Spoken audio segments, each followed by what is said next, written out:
to give a few points about this. So the first one is I was impressed by the production values. I did not expect for a independent promotion that they were going to have the kind of production that they had, that they're going to have the kind of set that they had. I thought it looked world class. I thought the lighting was really good. I liked how they had the stage set up. It kind of reminded me of New Japan a little bit. And I liked all that. I thought that was pretty cool. That's number one. Number two, I felt the show had something for everyone, Sean. This show.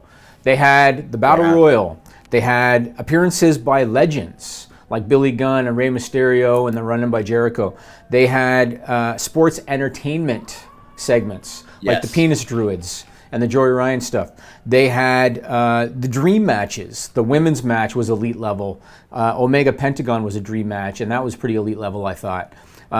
They had the old school feel of the NWA title match with Cody and Aldis having seconds, having like Dreamer and DDP and Jeff Jarrett and Tim Storm and all of that. I thought really paid off in the middle of the match.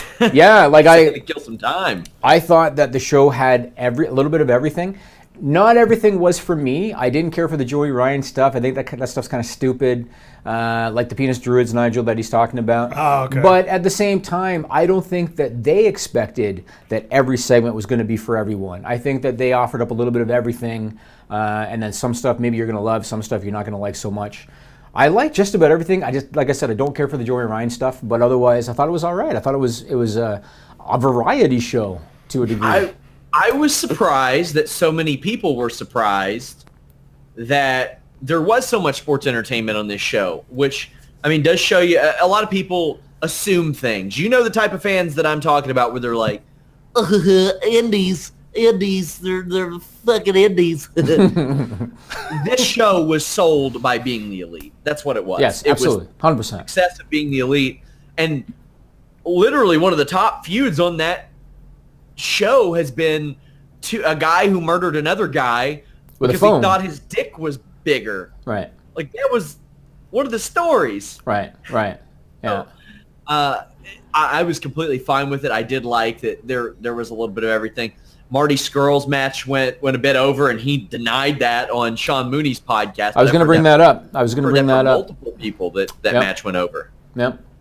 Well, another thing I liked about the show was, and we've joked about this with WWE, especially during SummerSlam weekend in Brooklyn, they knew their audience and they catered to them. Yeah. And obviously, this was a smart fan audience that follows various promotions on the internet. That's obvious.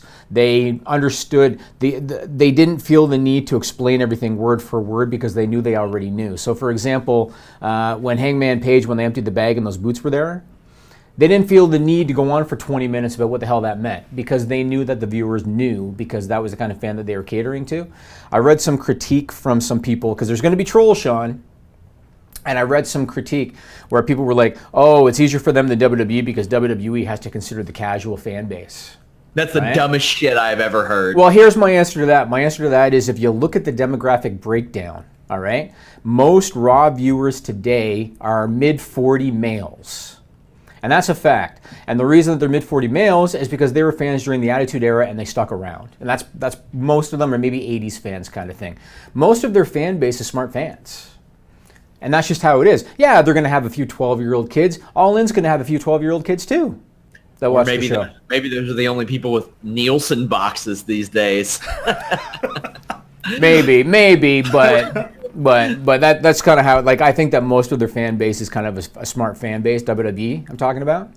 Yeah. And I think that All In, they going in, they knew what the people wanted to see. They knew who the people like, who they don't like. They catered to them. It's not like WWE where they're rooting for Becky, they're rooting for Braun, they're rooting for Kevin Owens, they're rooting for Rusev. But Vince McMahon doesn't want you to root for them, so he's going to book them as a heel because that's just what he wants. The world has changed. People don't believe every single thing they see on TV these days, which for a lot of people in the 80s and 90s, that was some of their only real connection to a broader culture, a broader base, different opinions was what they saw on a TV screen. Now people punch one button on the phone and they're listening to me and you, or they're watching me and you. And that was not an option during the Hogan days when they could force something, and it was becoming so much more prevalent during the Cena days. And now almost everybody has it, at least in North America. Yep. So I think this is a true testament of how a lot of things have changed, and I hope this continues. I want every wrestling show selling out, man. I agree. I mean, it's good for us. Yeah. Obviously, it's good for the talent that they have employment. And my next point I wanted to make, and this kind of goes in hand with the last point about knowing their audience. One thing I liked about the show, and there's other promotions that are like this too, but this show, for me, it was very obvious. They did not insult the intelligence of their viewers. And watching Raw this week, and having to listen to Michael Cole again say, Alexa Bliss used the armbar. That's Ronda Rousey's move, which he said. Listening to Corey Graves say, oh, now that Drake Maverick has the AOP, he might be the most dangerous man in all of WWE. Have you ever seen, do you remember, I think it was the Shawn Michaels Survivor Series match with the Knights or whatever the hell it was? Yes. And they had that fella, I think he was like the host of Family Feud or something doing. Yeah, Ray Combs. There you go. And like the big heel move of the match was in an elimination match, somebody tossing Shawn Michaels a water and drinking it. And that guy goes, what? No, water gives him strength. That's how I feel all the time. Watching Raw this week, and again, listening to Cole say bullshit like that, listening to Corey Graves say something so ludicrous, it really drives home the fact that at All In, and other promotions too, but All In, they didn't insult the intelligence of the viewer. I know that people were sick of the one guy saying kayfabe over and over again. Yeah, that was stupid. And that annoyed people. But otherwise, they didn't feel the need to, number one, explain everything for 20 minutes. They didn't feel the need when Pentagon used Fear Factor, or when Omega used Fear Factor, they didn't go on about, that's Pentagon's move. He just used Pentagon's move. Because they knew that you knew that. You know what I'm saying? Yeah.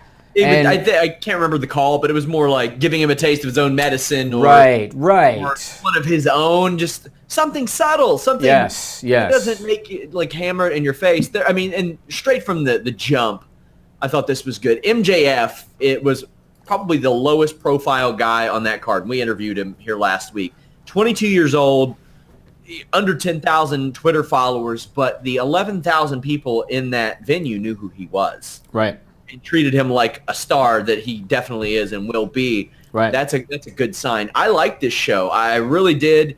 It wasn't the greatest show I've ever seen, but man, I thought everything went pretty well. I loved the women's match. That was one of my favorite matches on the show. That was just a blast to watch. Whoever laid that out did an incredible job. You know what I liked about it too? I liked how it was just a fun, positive atmosphere. Yeah. It wasn't a situation where, because again, you're dealing with 11,000, what was the total? 11,263. You're dealing with 11,263 smart fans predominantly. If a guy botched a spot, they weren't going to chant, you fucked up. Exactly. Because they wanted to be there, because there is demand for non-WWE wrestling, because there are a lot of wrestling fans that are tired of having their intelligence assaulted, and they want to watch an alternative where they're not going to be made to look like or feel like morons. And this kind of, fit the bill. One other thing about the show I wanted to bring up was the risks taken on the show. And I know that some of these guys, like Omega said, this is probably the biggest show I've ever been a part of, and the Young Bucks said this is probably the biggest thing I'm ever going to do in wrestling. I know a lot of guys had that mentality. Some of the spots on this thing, like the rite of passage off the ladder, I watched that thinking, are you out of your mind taking that? That rite of passage, it's the subject of the first ever Making a Finisher on Fightful.com, where we look at all the aspects that go into creating a finisher. I love that series, and I love that you guys are loving that series as well. I have some really good ones in the can, some of which are already up for Tier 2 subscribers of FightfulSelect.com. But I look at that spot, and the crazy thing is that's like maybe not even top 5 craziest thing Janela's ever done. I mean, when they landed, they did kind of turn sideways. Yeah. But when he was jumping off, I was like, you're insane. And then the other one that I thought was crazy was the Fear Factor on the apron. Pentagon delivered the Fear Factor on the apron. And that made me almost think of the Owen Hart Stone Cold spot, where if Pentagon, you're talking a couple inches different, Sean, on the apron, and it could have gone sideways quick. Like, that's a very dangerous spot. Again, I haven't seen the Briscoe Brothers match. I heard the finish was amazing. I loved it. It was, they were setting up a doomsday device on Kazarian. So Kazarian's up on one of their shoulders and the other one's going for a clothesline. And Kazarian, for a long time, used essentially a version, like a twisting Spanish fly. And in midair, he caught one of the Briscoes and did the flux capacitor off of the other one's shoulders and got the win. It was beautiful. It was really, really good. I got to see it.